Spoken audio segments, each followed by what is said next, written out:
Hi, my name is Nicole and we're going to be making a Swedish Berry Martini. First things first, you're going to want to ice the martini glass. Some ice, a little bit of soda water. Set it off to the side while we build the drink. Now there's a few different recipes that you can do for a Swedish martini drink, Swedish Berry Martini drink. The one that I'm doing is equal parts good vodka, banana liqueur, and I'm using Chambord. You can use any sort of raspberry liqueur, sour puckers works fine, and you're going to just do all equal parts.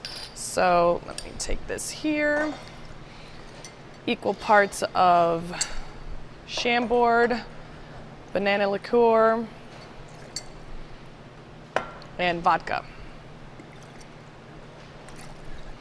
Then you're going to want to do cranberry juice.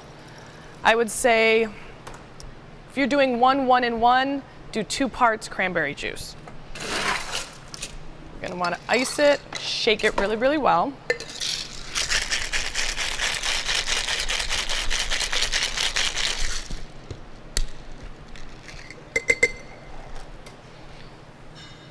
Right into the martini glass. You're going to pour the drink in, but don't pour it to the top. So what you're going to do is just top it with a little bit of 7-Up, give it some bubbles there, and that is a Swedish Berry Martini.